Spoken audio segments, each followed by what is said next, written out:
ನಮಃ ಸೂರ್ಯಾಯ ಚಂದ್ರಾಯ ಮಂಗಳಾಯ ಬುಧಾಯ ಚ ಗುರುಶುಕ್ರ ಶನಿಭ್ಯಶ್ಚ ರಾಹುಕೇತುವೇ ಗುರುವಂತು ಸರ್ವೇ ಮಮ ಸುಪ್ರಭಾತಂ. ಶ್ರೀ ಗುರುಭ್ಯೋ ನಮಃ ಹರಃ ಓಂ. ಸಮಸ್ತ ತುಳಸಿ ವೀಕ್ಷಕರಿಗೆ ಶಿವಸ್ವಾಮಿ ಗುರುಜಿಯ ಅನಂತ ನಮಸ್ಕಾರಗಳು. ಸ್ನೇಹಿತರೆ, ತಮಗೆಲ್ಲರೂ ಕೂಡ ಗುರುವಾರದ ಶುಭೋದಯ. ಭಗವಂತ ನಿಮ್ಮೆಲ್ಲರೂ ಕೂಡ ಆಯುರಾರೋಗ್ಯ ಐಶ್ವರ್ಯಗಳನ್ನು ಕೊಟ್ಟು ಕಾಪಾಡಲಿ ಅಂತ ಬೇಡಿಕೊಳ್ತಾ 12 ರಾಶಿಗಳ ಫಲಾನುಫಲಗಳನ್ನು ತಿಳ್ಕೊಳ್ತಕ್ಕಂಥ ಸಮಯ. ಹಾಗೆ ನಿಮಗೊಂದು ಮುಖ್ಯ ಮಾಹಿತಿಯ ವಿಚಾರಕ್ಕೆ ನಾನು ಬರ್ತೇನೆ. ನೋಡಿ, ಪ್ರತಿ ಒಂದು ನಕ್ಷತ್ರಕ್ಕೂ ಕೂಡ ಅದರದೇ ಆಗಿರತಕ್ಕಂಥ ಮಹತ್ವ ಇರ್ತದೆ. ನಾನು ನಿಮಗೆ ಮೊನ್ನೆ ವಿಡಿಯೋ ಮಾಡಿದ್ದೆ, ನಿಮಗೆ ಗೊತ್ತಿರಬೇಕು, ಗಂಡಮೂಲ ನಕ್ಷತ್ರ ಅಂತ ಮಾಡಿದ್ದೆ. ಈ ಗಂಡಮೂಲ ನಕ್ಷತ್ರಗಳು ಯಾವ್ದು ಅಂತ ಕೂಡ ನಿಮಗೆ ನಾನು ತಿಳಿಸ್ಕೊಟ್ಟಿದ್ದೆ. 6 ಗಂಡಮೂಲ ನಕ್ಷತ್ರಗಳು ಬರುತ್ತೆ, ಒಂದು ಬುಧನಂದು, ಒಂದು ಕೇತುವಿನ ನಕ್ಷತ್ರ. ಈ ಗಂಡಮೂಲ ನಕ್ಷತ್ರಗಳಲ್ಲಿ ಆಶ್ಲೇಷ ನಕ್ಷತ್ರ ಸಹಿತವಾಗಿ ಗಂಡಮೂಲ ನಕ್ಷತ್ರ ತುಂಬ ಅಭಿವೃದ್ಧಿ, ಹಾಗೆ ತುಂಬ ಲೋ ಲೆವೆಲ್, ತುಂಬ ಬ್ಯೂಟಿಫುಲ್, ತುಂಬ ಅಗ್ಲಿ, ಎಲ್ಲ ಈ ನಕ್ಷತ್ರದ ಒಂದು ವೈಬ್ರೇಷನ್ಸ್ ಇರುತ್ತೆ. ಈ ಆಶ್ಲೇಷ ನಕ್ಷತ್ರ ಅಂತಕ್ಕಂಥದ್ದು ಬುಧನ ತತ್ವವಾದರೂ ಸಹಿತವಾಗಿ ಅತಿರೇಕ ಆಶ್ಲೇಷ, ಅದಕ್ಕೆ ಆಶ್ಲೇಷ ಬಲಿ ಪೂಜೆ, ಶಾಂತಿ, ಹೋಮ, ಹವನಾದಿಗಳು, ಸರ್ಪ ಸಂಸ್ಕಾರಗಳು ಇವೆಲ್ಲ ಮಾಡ್ತಾರಲ್ವ, ಹೌದಲ್ವೋ? ಈ ಆಶ್ಲೇಷ ನಕ್ಷತ್ರ ತತ್ವ ಏನು? ಆಶ್ಲೇಷ ನಕ್ಷತ್ರ ಒಂದು ನಾಗದೇವತೆ. ಈ ಆಶ್ಲೇಷ ಅದೊಂದು ದೇವತೆ ಆಗಿರೋದ್ರಿಂದ ಅದರ ವಿಷ ಆಚೆ ಬರಬಾರ್ದು. ಅಂದರೆ ಅರ್ಥಾತ್ ವಿಷ ಅಂದರೆ ಏನು? ಕೆಟ್ಟ ಮನಸ್ಥಿತಿ, ತಾಮಸಿಕವಾಗಿರ್ತಕ್ಕಂಥ ಒಂದು ವಿಚಾರಗಳು ಜಾಸ್ತಿ ಆಗುತ್ತೆ ಮನುಷ್ಯನ ಮೇಲೆ. ಆ ತಾಮಸಿಕವಾಗಿರ್ತಕ್ಕಂಥ ವಿಚಾರಗಳು ಕಡಿಮೆ ಆಗಲಿ. ಈಗ ಆಶ್ಲೇಷ ನಕ್ಷತ್ರ ಅಂದರೆ ಕಾಯಿಲ್ಡ್ ಶೇಪ್ ಇರುತ್ತೆ. ನೀವು ಆಕಾಶ ತತ್ವದಲ್ಲಿ ನೋಡಿದಾಗ ಈ ಕಾಯಿಲ್ ಸುತ್ತಾಕ್ಕೊಂಡು ನಾಗ ಇರ್ತಕ್ಕಂಥದ್ದು ಈಗ ತೋರಿಸುತ್ತು. ನಾಗ ಯಾವಾಗಲೂ ಕಾನ್ಸಂಟ್ರೇಷನ್ ಕಡಿಮೆ. ಆಶ್ಲೇಷ ನಕ್ಷತ್ರ ನೋಡ್ಕೊಳ್ಳಿ, ಇದಕ್ಕೆ ದೋಷ, ಸೂರ್ಯನ ದೋಷ ಇರುತ್ತೆ, ಅಡ್ಮಿನಿಸ್ಟ್ರೇಷನ್ ಪವರ್ ಇರಲ್ಲ, ತಂದೆಯೊಟ್ಟಿಗಿನ ಬಾಂಧವ್ಯ ಸರಿ ಇರಲ್ಲ. 200% ಬೇಕಾದ್ರೆ ನಾನು ಹೇಳ್ತೀನಿ ಕೇಳಿ. ತಂದೆಯೊಟ್ಟಿಗಿನ ಬಾಂಧವ್ಯ ಉತ್ತಮತೆ ಇರಲ್ಲ, ತಂದೆಯ ಮಾತು ಕೇಳಲ್ಲ, ಏನಿಲ್ಲ, ಅವ್ರದ್ದೇ ಆದವ್ರು ಸ್ಟ್ರಾಟಜಿ ಬೆಳೆಸ್ಕೊಂಡ್ಬಿಡ್ತಾರೆ, ಡ್ರಗ್ ಅಡಿಕ್ಟ್ ಆಗ್ತಾರೆ, ಟೆಫ್ಟ್ ಆಗ್ತಕ್ಕಂಥದ್ದು, ಒಬ್ಬ ಕಳ್ಳನ ಆಗ್ಬೋದು, ದರೋಡೆಕೋರನ ಆಗ್ಬೋದು, ಹಾಗೆ ಅತ್ಯಂತ ಪ್ರಭಾವಶಾಲಿ ಆಗ್ಬೋದು. ಇದನ್ನೇ ನಾವು ಹೇಳೋದು ತಾಮಸಿಕ ಅಂತ. ತಾಮಸಿಕ ರಾಜಸಿಕ ಮಿಕ್ಸ್ ಆಗಿರ್ತಕ್ಕಂಥದ್ದು ಆಶ್ಲೇಷ ನಕ್ಷತ್ರದ ತತ್ವ. ಸಾತ್ವಿಕತೆ ಕಡಿಮೆ. ಇವೆರಡರ ಬ್ಯಾಲೆನ್ಸ್ ಮಾಡಲಿಕ್ಕೋಸ್ಕರನೇ ಈ ಏನು ಆಶ್ಲೇಷ ಬಲಿ ಪೂಜೆ, ಈ ಸರ್ಪ ಸಂಸ್ಕಾರ ಇವೆಲ್ಲ ಮಾಡ್ತಕ್ಕಂಥದ್ದು ಬಂತು. ಇದನ್ನೆಲ್ಲ ಮಾಡಿದ್ರೂ ಕೂಡ ಆ ಮನುಷ್ಯನ ಬದಲಾವಣೆಗಳಾಗ್ತಾ ಇಲ್ಲ. What is the reason? ಅದನ್ನೇ ಕರೆಯೋದು ಆಶ್ಲೇಷ ನಕ್ಷತ್ರ ಬುಧನ ನಕ್ಷತ್ರವಾಗಿರುತ್ತೆ. ಈ ಬುಧನ ನಕ್ಷತ್ರವಾದ್ದರಿಂದ ಏನಾಗ್ತದೆ, ಬುಧನ ಸ್ಥಾನಮಾನಗಳು ಕೂಡ ಬಹಳ ಅವಶ್ಯಕವಾಗಿ ನೋಡ್ಕೋಬೇಕಾಗುತ್ತೆ. ಯಾವಾಗ ಜಾತಕದಲ್ಲಿ ಬುಧ ನೀಚ ಸ್ಥಾನ ಅಥವಾ ಕ್ರೂರ ಗ್ರಹಗಳ ಸಂಯೋಗ ಇವೆಲ್ಲವನ್ನು ಹೊಂದುತ್ತೋ ಆಗ ಇನ್ನಷ್ಟು ಜಾತಕದಲ್ಲಿ ಸಮಸ್ಯೆಗಳು ಕ್ರಿಯೇಟ್ ಆಗುತ್ತೆ. ಉತ್ತಮ ಸ್ಥಾನದಲ್ಲೂ ಸಾತ್ವಿಕ ಸ್ಥಾನದಲ್ಲೂ ಕೂತಿದ್ರೆ ಬುಧ, ಇದರ ಪ್ರಭಾವ ಕಡಿಮೆ ಆಗುತ್ತೆ. ಆಶ್ಲೇಷ ನಕ್ಷತ್ರ ಬುಧನ ನಕ್ಷತ್ರ ತಿಳ್ಕೊಳ್ಳಿ. ಜ್ಯೋತಿಷ್ಯ ಜ್ಞಾನ ಬೇಕು ನಿಮಗೆ. ಸುಮ್ಮನೆ ಯಾರೋ ಜ್ಯೋತಿಷಿಗಳು ಏನೋ ಹೇಳಿದ್ರು ಅಂತ ಹೋಗಿ ಸುಮ್ಮನೆ ಏನೋ ಕುರಿ ಮಂದೆ ಬಿದ್ದರಂಗೆ ಬೀಳಕ್ಕೆ ಹೋಗ್ಬೇಡಿ. ಅಫ್ಕೋರ್ಸ್ ಮಾರ್ಗದರ್ಶನ ಕೊಡ್ತಕ್ಕಂಥವ್ರನ್ನ ಫಾಲೋ ಅಪ್ ಮಾಡಿ. ನೀವು ಈ ವಿಚಾರಗಳು ನಿಮಗೆ ಗೊತ್ತಾದರೆ 200% ನೀವು ಓಕೆ, ಈ ಥರ ಮಾಡ್ಕೋಬೋದು, ನಾವು ಖಂಡಿತ ಮಾಡ್ಕೊಳ್ಳಿ. ತುಂಬ ಬ್ಯೂಟಿಫುಲ್ ಆಗಿರ್ತೀರ, ಮನಸ್ಥಿತಿ ಶುಭವಾಗ್ತದೆ. ಓಂ ನಮೋ ಭಗವತೆ ವಾಸುದೇವಾಯ. ಶೇಷ ಶಯನ ಆಗಿರ್ತಕ್ಕಂಥವ್ನು ಯಾರೋ ಕೃಷ್ಣ ಪರಮಾತ್ಮ. ನೀವು ಯಾವನ್ನ ದಾನ ಮಾಡಿಬಿಟ್ರೆ, ಧ್ಯಾನ ಮಾಡಿದ್ರೆ ಸಾಕು, ಯಾವ ಬಲಿಪೂಜೆ ಬೇಡ, ಏನೂ ಬೇಡ. ಯಾಕೆ ಈಗ ಹುಟ್ಟಿದಂಥ 21 ದಿನಗಳಲ್ಲಿ ಗಂಡಮೂಲ ನಕ್ಷತ್ರ ಶಾಂತಿ ಹೋಮ ಹವನಾದಿಗಳನ್ನು ಮಾಡ್ತಕ್ಕಂಥದ್ದು ಪದ್ಧತಿ ಉಂಟು. ನಾನು ನಿಮಗೆ ತಿಳಿಸಿದ್ದೇನೆ. ಯಾಕೆ ಮುಂದೆ ಬರ್ತಕ್ಕಂಥದ್ದು ಕೇತು ದಶ ಆಗಿರೋದ್ರಿಂದ ಆಶ್ಲೇಷ ನಕ್ಷತ್ರಕ್ಕೆ ಅವಘಡಗಳು ಬರಬಹುದು. ನಿಖರವಾಗಿ ಹೇಳಬೇಕು ಅಂದರೆ ಕೇತು ಒಳ್ಳೆಯ ಸ್ಥಾನದಲ್ಲಿತ್ತು, ನೇಮ್ ಆ್ಯಂಡ್ ಫೇಮ್ ಕೊಡ್ತಕ್ಕಂಥ ಸ್ಥಾನದಲ್ಲಿತ್ತು ಅಂದರೆ ಬ್ಯೂಟಿಫುಲ್ಲಾಗಿ ಬೆಳೆದು ಬಿಡ್ತಾರೆ. ಬರಬಹುದು ಅನ್ನೋ ಉದ್ದೇಶಕ್ಕೋಸ್ಕರ ಮಾಡ್ತಾರೆ ಬಿಟ್ಟರೆ ಬರುತ್ತೆ ಅಂತ ಮಾಡೋದಲ್ಲ. ಇದನ್ನು ಸರಿಯಾಗಿ ತಿಳ್ಕೊಳ್ಳಿ. ಇದೇ ಜ್ಯೋತಿಷ್ಯ ಜ್ಞಾನ ಅಂತಕ್ಕಂಥದ್ದು. ಸೊ ಇವತ್ತಿನ ದಿನದ ಪಂಚಾಂಗ ನೋಡೋಣ. ಅದಕ್ಕೋಸ್ಕರ ಆಶ್ಲೇಷ ನಕ್ಷತ್ರ ನಿಮ್ಗೆ ಹೇಳಿದೆ, ಸೂರ್ಯನ ದೋಷ ಇರುತ್ತೆ. ಪ್ರತಿದಿನ ಕೂತ್ಕೊಂಡು ಸೂರ್ಯನಿಗೆ ಎದುರಾಗಿ ಓಂ ಭೂರ್ಭುವಸ್ವಾಹ ತತ್ಸಾವಿತುರ್ವರೆಣ್ಯಂ ಭರ್ಗೋ ದೇವಸ್ಯ ಧೀಮಹಿ ಧಿಯೋ ಯೋ ನಃ ಪ್ರಚೋದಯಾತ್ ಮಂತ್ರವನ್ನು ಪಠನೆ ಮಾಡಿ. ಖಂಡಿತವಾಗಿ ಶುಭವಾಗ್ತದೆ. ಅಡ್ಮಿನಿಸ್ಟ್ರೇಷನ್ ಪವರ್ ಬೆಳೀತದೆ. ಸೂರ್ಯನ ದೋಷ ನಿವಾರಣೆ ಆಗುತ್ತೆ. ತಂದೆಯೊಟ್ಟಿಗಿನ ಮಕ್ಕಳೊಟ್ಟಿಗಿನ ಬಾಂಧವ್ಯ ಚೆನ್ನಾಗಿರುತ್ತೆ. This is the right way to do. ಇದೇ ಬೇಕಾಗಿರೋದು ನಿಮಗೆ. ಖಂಡಿತ ಮಾಡಿ, ಶುಭವಾಗುತ್ತೆ. ಸೊ ನೋಡೋಣ ಈ ದಿನ ಗುರುವಾರ ಪಂಚಾಂಗ ದಿನದ ಭವಿಷ್ಯ ಹೇಗಿರುತ್ತೆ. ಸೊ ಮುಖ್ಯವಾಗಿರ್ತಕ್ಕಂಥ ವಿಚಾರ ನಿಮಗೆ ನಾನು ಪ್ರತಿದಿನ ತಿಳಿಸ್ತೇನೆ. ವಾಸ್ತುವಿನ ಪ್ರಕಾರ ಸ್ಟೇರ್ ಕೇಸ್ ನಿರ್ಮಾಣ ಮಾಡತಕ್ಕಂಥದ್ದು ಎಲ್ಲ ಕೆಲವೊಬ್ಬರು ನೋಡಿದ್ದೀನಿ ಆಗ್ನೇಯ ಸ್ಥಾನದಲ್ಲಿ ಮಾಡಬಹುದು ಅಂತ. ಕೆಲವೊಂದು ವಿಚಾರಗಳಲ್ಲಿ ಆಗ್ನೇಯ ಸ್ಥಾನಕ್ಕೆ ಸ್ಟೇರ್ ಕೇಸ್ ಇಟ್ಟುಬಿಡ್ತಾರೆ. ಏನು ಮನೆ ಮುಂದೆ ಆಗ್ನೇಯಕ್ಕೆ ಜಾಗ ಬಿಡ್ತಾರೆ, ಆ ಆಗ್ನೇಯಕ್ಕೆ ಕಟ್ತು ಬಿಡ್ತಾರೆ. ಕೆಲವೊಬ್ಬರು ಟಾಯ್ಲೆಟು ಬಾತ್ರೂಮು ಆ ಕಡೆನೇ ಕಟ್ಟಿಬಿಡ್ತಾರೆ. ಸೊ ಟಾಯ್ಲೆಟ್ ಬಾತ್ರೂಮ್ಗೆ ಹೋಗಲ್ಲ.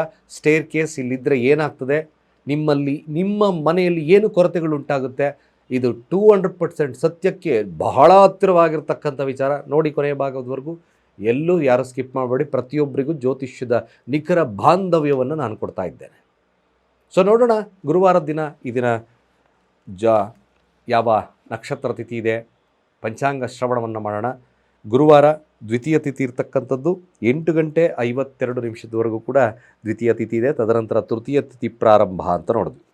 ಶುಕ್ಲಪಕ್ಷ ಸಿದ್ಧಿಯೋಗ, ಕೌಳವ ಹಾಗೆ ತೈತುಲ ಕರಣ ಇರ್ತಕ್ಕಂಥದ್ದು. ಚಂದ್ರ ಆಶ್ಲೇಷ ನಕ್ಷತ್ರ ಕಟಕ ರಾಶಿಯಲ್ಲಿ ಸಂಚಾರವನ್ನು ಮಾಡ್ತಾ ಇದ್ದಾನೆ. ಗುರು ಕೂಡ ಜೊತೆಯಲ್ಲಿದ್ದಾನೆ. ಗುರು ಅಸ್ತಂಗತನಾಗಿದ್ದಾನೆ. ಗಜಕೇಸರಿ ಯೋಗವಿದ್ದರೂ ಕೂಡ ಅಷ್ಟು ಉತ್ತಮತೆಯನ್ನು ಕಾಣಿಸೋದಿಲ್ಲ. ಸೊ ಇವತ್ತಿನ ಕಾಲಮಾನವನ್ನು ನೋಡೋದಾದರೆ ರಾಹುಕಾಲ ಮಧ್ಯಾಹ್ನ 2:13 3:54 ಹಾಗೆ ಯಮಗಂಡ ಕಾಲ ಬೆಳಗ್ಗೆ 5:52 7:32 ಬೆಳಗಿನವರೆಗೂ. ಗುಳಿಕ ಕಾಲ ಬೆಳಗ್ಗೆ 9:12 10:53 ಬೆಳಗಿನವರೆಗೂ. ಹಾಗೆ ದುಷ್ಟ ಮುಹೂರ್ತ ಭಾಗ ಕೂಡ ಬೆಳಗ್ಗೆ 10:09 11:04 ಹಾಗೆ ಕಂಟಕ ಮೃತ್ಯುದೋಷ ಇರ್ತಕ್ಕಂಥದ್ದು ಮಧ್ಯಾಹ್ನ 3:39 4:35 ಸ್ನೇಹಿತರೆ, ಹಾಗಾಗಿ ದ್ವಾದಶ ರಾಶಿಗಳ ಫಲ ಹೇಗಿರುತ್ತೆ, ಯಾವ ವಿಚಾರದಲ್ಲಿ ಶುಭ ಇರ್ತದೆ, ಯಾವ ವಿಚಾರದಲ್ಲಿ ಎಚ್ಚರಿಕೆಯನ್ನು ವಹಿಸ್ಕೋಬೇಕು, ಎಲ್ಲ ವಿಚಾರಗಳನ್ನು ಕೂಲಂಕುಷವಾಗಿ ನಾನು ತಿಳಿಸ್ತಾ ಇದ್ದೇನೆ. ಮುಖ್ಯವಾಗಿ ಮೊದಲು ಮೇಷರಾಶಿಯ ಫಲ. ಮೇಷರಾಶಿಯವ್ರಿಗೆ ಹೇಗಿರುತ್ತೆ? ಮೇಷರಾಶಿಯವ್ರಿಗೆ ನೋಡಿ, ಮೌಢ್ಯನಾಗಿರ್ತಕ್ಕಂಥ ಬುಧ ಸ್ವಲ್ಪ ಮಟ್ಟಿಗೆ ನಿಮಗೆ ಪ್ರಯತ್ನ ಬೀಳದಲೇ ಕೆಲಸ ಆಗಬೇಕು ಅಂತಕ್ಕಂಥದ್ದು ಜಾಸ್ತಿ ಆಗಿಬಿಡುತ್ತೆ. ಸ್ವಲ್ಪ ಸೋಂಬೇರಿತನ ಕೂಡ ಮೇಷರಾಶಿಯವ್ರಿಗೆ ಕಾಡಬಹುದು. ಮುಖ್ಯವಾಗಿರ್ತಕ್ಕಂಥದ್ದು ಮೇಷರಾಶಿಯವ್ರಿಗೆ ಸಹೋದರರ ನಡುವಿನ ಸಂಬಂಧಗಳಲ್ಲಿ ಕೆಲವೊಂದು ವಿಚಾರಗಳು ಮನಸ್ತಾಪಗಳು ಬರ್ತಕ್ಕಂಥ ಸಾಧ್ಯತೆಗಳನ್ನು ತೋರಿಸುತ್ತೆ. ಸ್ವಲ್ಪ ಎಚ್ಚರ. ಹಾಗೆ ಯಾವುದೇ ಆದಂಥ ನೀವು ದಾಖಲಾತಿಗಳು, ನಿಮ್ಮ ರೆಕಾರ್ಡ್ಸ್ಗಳು ಸರಿಯಾದಂಥ ನಿರ್ವಹಣೆಯನ್ನು ಮಾಡಿ, ಅಥವಾ ನೀವು ಸೈನ್ ಮಾಡಬೇಕಾದ್ರೆ ಸರಿಯಾದಂಥ ನೋಡಿ ಆ ಕಾಗದ ಪತ್ರವನ್ನು ಸರಿಯಾಗಿ ಪರಿಶೀಲಿಸಿ ಸೈನ್ ಮಾಡಿ. ಯಾವುದೇ ಅಗ್ರಿಮೆಂಟಿಗೆ ಸೈನ್ ಮಾಡಬೇಕಾದ್ರೂ ಕೇರ್ಫುಲ್ಲಾಗಿ ನೋಡಿ. ಯಾರು ಮೇಷರಾಶಿಯಲ್ಲಿದ್ದೀರೋ ವಿದ್ಯಾರ್ಥಿಗಳು ಕೂಡ ಸ್ವಲ್ಪ ಹಿನ್ನಡೆ ಇರತಕ್ಕಂಥ ದಿನವಾಗ್ತದೆ. ವ್ಯಾಪಾರ ವಹಿವಾಟುಗಳು ಸಾಧಾರಣವಾಗಿರುತ್ತೆ, ಅಷ್ಟು ಉತ್ತಮತೆಯನ್ನು ಕೊಡೋದಿಲ್ಲ. ಯಾವಾಗಲೂ ಕೂಡ ಈ ದಿನ ಮೇಷರಾಶಿಯವರು ಕುಟುಂಬದ ಮೇಲೆ ಏನು ಒಂದು ಪಾರಿಪತ್ಯವನ್ನು ಸಾರ್ತಕ್ಕಂಥದ್ದು. ಅರ್ಥಾತ್ ಹೇಗೆ ಅವರ ಮಾತು ನಡಿಬೇಕು, ಅವರಂತೆ ಕೇಳಬೇಕು, ನನ್ನ ಮಾತು ಕೇಳಲಿಲ್ಲ, ಇವೆಲ್ಲ ಮೇಷರಾಶಿಯವರಿಗೆ ಬರುತ್ತೆ. ಇದನ್ನು ಸ್ವಲ್ಪ ತಪ್ಪಿಸಿ ಸಮಾಧಾನದ ವಾತಾವರಣವನ್ನು ಇಟ್ಕೊಳ್ಳಿ. ಸ್ವಲ್ಪ ಮಟ್ಟಿಗೆ ವಿಷ್ಣುವಿನ ಸನ್ನಿಧಾನವನ್ನು ಭೇಟಿ ಮಾಡ್ತಾ ಬನ್ನಿ, ಶುಭವಾಗ್ತದೆ, ಒಳ್ಳೆಯದಾಗುತ್ತೆ ಕೂಡ. ವೃಷಭ ರಾಶಿಯವರ ಫಲಾಫಲ ಹೇಗೆ? ಸೊ ವೃಷಭ ರಾಶಿಯವರ ಫಲನೂ ಕೂಡ ಹಣ, ಕುಟುಂಬದ ಮೇಲೆ ಸ್ವಲ್ಪ ಆಸಕ್ತಿ ಕಡಿಮೆ ಆಗಿಬಿಡುತ್ತೆ. ವೃಷಭ ರಾಶಿಯವ್ರಿಗೆ ಸ್ವಲ್ಪ ಸ್ನೇಹಿತರು ಕೂಡ ನಿಮಗೆ ಮೋಸ ಮಾಡ್ತಕ್ಕಂಥ ಸನ್ನಿವೇಶ ನಿರ್ಮಾಣವಾಗುತ್ತೆ. ಆದಷ್ಟು ವೃಷಭ ರಾಶಿಯವರು ಈ ವಿಚಾರದಲ್ಲಿ ನಿಮ್ಮ ಮನವರಿಕೆ ಆಗಬೇಕು. ಸೊ ಈ ಥರ ನಂದಿದೆ, ಏನು ಮಾಡಬಹುದು, ನೆಕ್ಸ್ಟ್ ಸ್ಟೆಪ್ ಇಡೋದಕ್ಕಿಂತ ಮುಂಚೆಲ್ಲ ಯೋಚನೆ ಮಾಡಿ.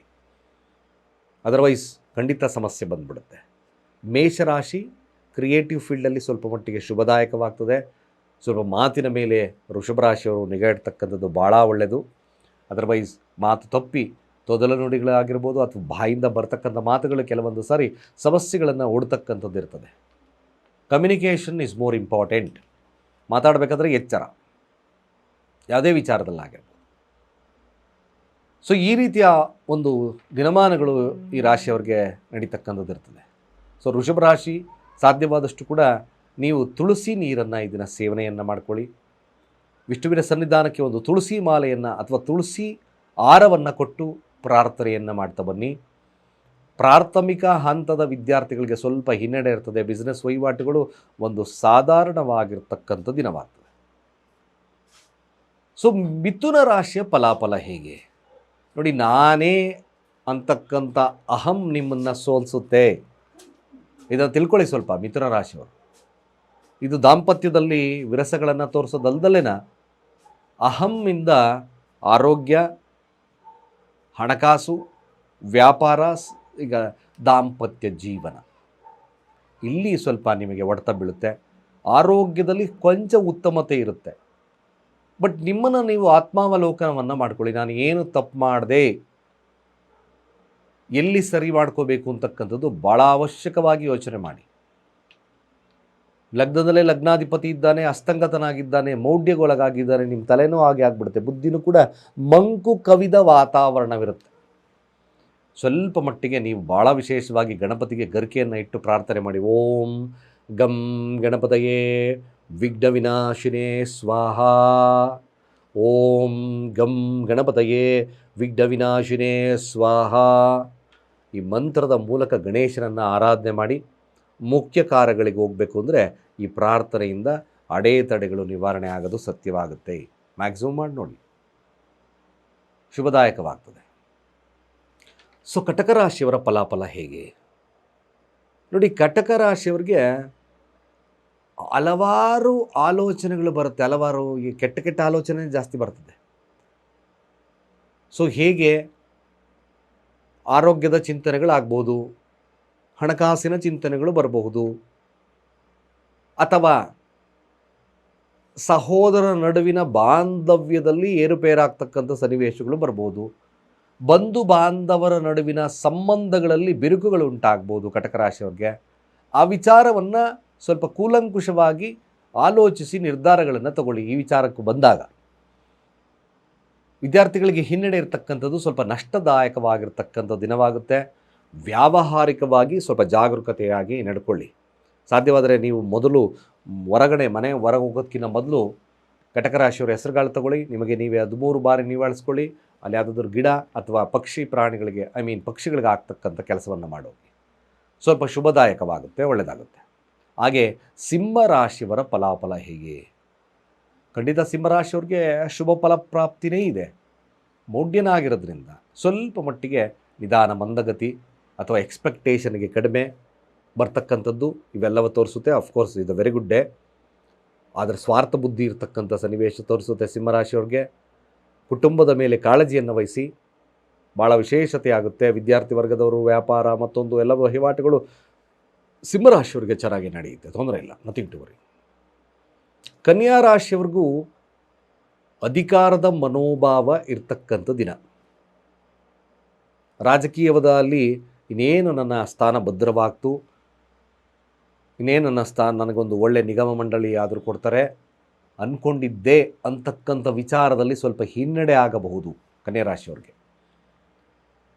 ಕೆಲಸದಲ್ಲಿ ಸ್ವಲ್ಪ ಒತ್ತಡ ಇರತಕ್ಕಂಥ ದಿನ. ದಾಂಪತ್ಯದಲ್ಲೂ ಕೂಡ ಸ್ವಲ್ಪ ಏರುಪೇರಾಗ್ತಕ್ಕಂಥ ಇರುತ್ತೆ. ಹೆಸರು, ಕೀರ್ತಿ, ಪ್ರತಿಷ್ಠೆ ನನ್ನಿಂದಲೇ ಆಯಿತು ಅಂತಕ್ಕಂಥ ಯಾವಾಗಲೂ ಹೇಳ್ಕೊಳ್ತಿರ್ತೀರಲ್ವ, ಇದು ನಿಮ್ಮ ಮೇಲೆ ಕೆಲವೊಂದು ಪರಿಣಾಮವನ್ನು ಬೀರಬಹುದು. ಸೊ ಇವತ್ತಿನ ದಿನ ಆ ಥರದ ವಿಚಾರಗಳು ಬಂದರೆ ಸ್ವಲ್ಪ ಜಾಗರೂಕರಾಗಿ. ಕನ್ಯಾ ರಾಶಿಯು ಖಂಡಿತ ಚೆನ್ನಾಗಿದೆ, ತೊಂದರೆ ಇಲ್ಲ. ಬಟ್ ಕೆಲವೊಂದು ಅಹಂ ಆಗಿರ್ತಕ್ಕಂಥ ಮಾತುಗಳ ಬಗ್ಗೆ ದೂರ ಇಡಿ, ಒಳ್ಳೆಯದಾಗುತ್ತೆ, ಖಂಡಿತ ಒಳ್ಳೆಯದಾಗುತ್ತೆ. ಹಾಗೆ ತುಲಾರಾಶಿಯವರ ಫಲಾಫಲ.